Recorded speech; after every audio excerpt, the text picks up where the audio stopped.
ஜபத்தோட இந்த புத்தகத்தை வாசிக்கும்படியாக அன்புடன் கேட்டுக்கொள்கிறேன். அதிகாரம் 8. நரகத்தின் சொல்கள். ஆண்டவரும் நானும் சொல் அடுக்குகளின் முதல் தட்டிலே நின்று கொண்டிருந்தோம்.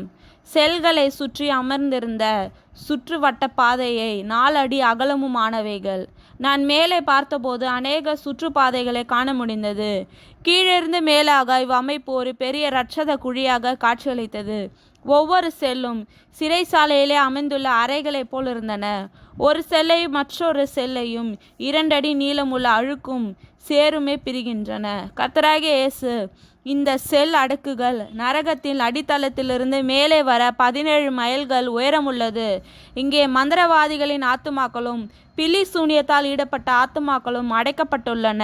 மேலும் இங்கு பரியாசக்காரரும் மதுபானரும் வெறியரும் போதைப் பொருளிலே கடல் தற்காரரும் விக்கிரக ஆராதனைக்காரரும் அசுத்த ஆவிகளுடன் தொடர்பு கொண்டவர்களும் வந்து சேர்ந்துள்ளனர். இங்கு இவர்கள் பல 100 ஆண்டுகளாய் இருக்கின்றனர். இவர்கள் மனம் திரும்ப மனதற்றவர்களாகவும் அநேகரை கர்த்தருடைய வழியிலிருந்து வழிவிலக செய்தவர்களுமே. இவர்கள் கர்த்தருடைய பிள்ளைகளை உபத்திரப்படுத்துவதற்கு உட்படுத்தினவர்கள். தீமையும் பாவத்தையுமே இவர்கள் அதிகமாக விரும்பினார் என்றார். நானும் இயேசுவும் இவற்றாக சுற்றி செல்கையில் நரகத்தின் நடுப்பகுதியை உற்று நோக்கினேன். அங்கு இருந்த மங்கலான வெளிச்சத்தால் பல உருவங்கள் இங்கும் அங்குமாக நகருவதையே காண முடிந்தது. கண்ணுக்கு எட்டிய தூரம் எல்லாம் இச்செல்களே எனக்கு காணப்பட்டது. நான் முன்பு குழியிலே வதைக்கப்படுகின்ற ஆத்துமாக்களின் வேதனையை பார்க்கிலும் இச்செல்லிலே வதைக்கப்படும் ஆத்துமாக்களின் வேதனை மிக அதிகமாயிருந்தன. அவைகளின் வேதனையின் அலறலும் ஓலமும் என்னை மிகவும் வாட்டின. துக்கம் மேலிட நான் சோர்வற்று செத்தவளை போலானேன். இந்நிலையிலே கர்த்தர், நான் சில நேரம் நீ இச்செல்லில் என்று எழும் கூக்குரலின் சத்தம் கேட்காதிருக்க உன் காதுகளை அடைத்திருந்தேன். ஆனால் எப்படி சாத்தான் மனித ஆத்துமாக்களை திருடவும் கொல்லவும் பின் அழிக்கவும் முயலுகிறான் என்பதை உணர்த்த உன் காதுகளை இப்போது திறந்தேன். இங்கு பலதரப்பட்ட வேதனைகள் சாத்தான் ஆத்துமாவுக்கு வைத்துள்ளான். சாத்தான் இவ்வேதனைகளை நியாய தீர்ப்பு நாள் மட்டும் இவ்வாத்துமாக்களுக்கு கொடுப்பான். மரணமும் பாதாளமும் எரிகின்ற அக்கினி கடலிலே தள்ளப்படும் வரையிலும் இது நடைபெறும். சில வேளையிலே அக்கினி கடல் பாதாளத்தை நிரப்புவது உண்டு என்றார். இச்சொல்களின் விளிம்பு சுற்றுப்பாதையிலே நடக்க நடக்க அலறலும் ஓலமும் அதிகரித்தன. பயங்கரமான வேதனையின் கூக்குரல் உட்புறத்திலிருந்து வர கேட்டேன். சற்றென்று ஆண்டவரும் நானும் ஒரு சொல்லின் வாசல் அருகே நின்றோம்.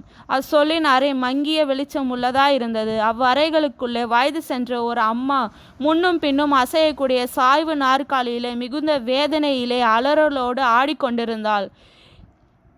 இவ்வறைகளின் மேலும் அழுக்கு நிறைந்த சதிகளின் மேலும் கட்டப்பட்ட கதவின் அருகே கம்பிகளினால் பதுக்கப்பட்டிருந்தது.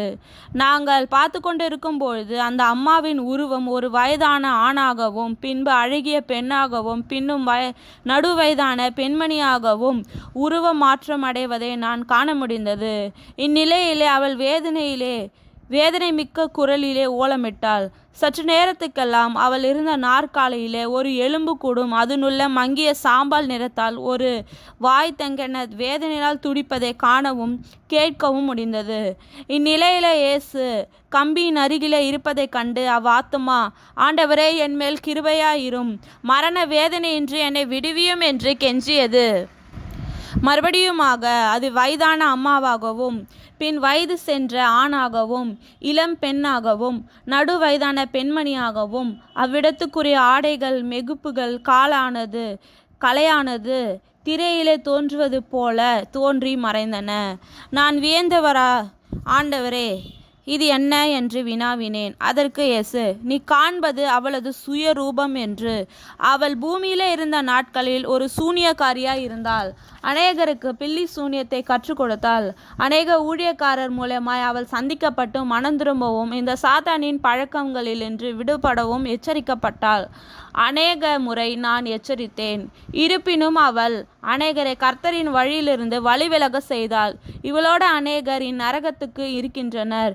இவள் தனது பில்லி சூனிய வித்தையால் தன்னை ஒரு வயதான மனிதனாகவும் பின் அழகான பெண்ணாகவும் பின் நடுத்தர வயதுள்ள பெண்மணியாகவும் முடிவிலே தன் சுய வடிவுக்காகவும் தன்னை உருமாற்றி தன்னுடைய பில்லி சூனிய வல்லமையை தனது சீடருக்கு காட்டி பிரமிக்க வைப்பது வழக்கம். மேலும் சாத்தான் இவளை தனது ஊழியத்தை செய்ய பயன்படுத்தினான். அவளுக்கு ஒரு ராஜ்யம் இருக்கின்றது, அந்த ராஜ்யத்தை அவள் ஆளலாம் என்று சாத்தான் இவளுக்கு ஆசை காட்டி வைத்திருந்தான். ஆனால் நான் அவளை இந்த பிலிசூனிய வழிகளிலிருந்து விடப்படவும் மனந்திரும்பவும் கர்த்தரை ஏற்றுக்கொள்ளவும் சொல்லியும் சாத்தானை புகழ்ந்து வாழ்ந்தாள், என்னை அசட்டை செய்தாள். பின் மரணம் அடைந்து இங்கு வந்த பிறகு இவள் சாத்தானிடம் தனது ராஜ்யத்தை கேட்டாள். அந்தோ சாத்தான் அவளை பார்த்து கலகலவென்று சிரித்தவாறு, எப்படி எனது ராஜ்யத்தை உன்னுடன் பங்கிடுவேன், இது உன் ராஜ்யம் என்று சொல்லி அவளை அந்த அறையினுள்ளே அடைத்தான். இவள் பூமியிலே செய்த வித்தைகளையும் இங்கும் செய்கிறாள். இவளுடைய ஆத்துமா வித்தைகளை செய்யும் ஆற்றை அடைக்க முடியாத காரணத்தால் அவைகளை இங்கும் செய்கிறாள். அநேக முறை என் அழைப்பை அல்ல தட்டினாள், இப்போது ரட்சிக்கும்படி வேண்டுகிறாள்.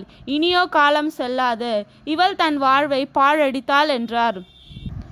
என் கண்களிலே கண்ணீர் வர, எத்தனை பரிதாபம் ஏசையா என்று முணுமுணுத்தேன். சற்று நேரத்துக்கெல்லாம் சாம்பல் நிறைய இயற்கை ஒடிந்து ஒரு பெரிய பிசாசு சடுதியிலே அறையினுள்ளே புகுந்து பெரிய சபதமிட்டது. அதனை கேட்ட அந்த ஆத்துமா பாய்ந்து நடுங்கியது. இந்த கரடி போன்ற பிசாசு இவளை அடிக்கடி வந்து தொந்தரவு செய்கின்றது என்றார் ஆண்டவர். அது அவளை அறை விட்டு வெளியே இழுத்து, இந்நிலையிலே நான் பரிதாப உணர்வு மேலிட ஆண்டவரை நோக்கி, இயேசுவே, எப்படியாகிலும் இவளை மீட்க முடியாதா என்று கேட்டேன்.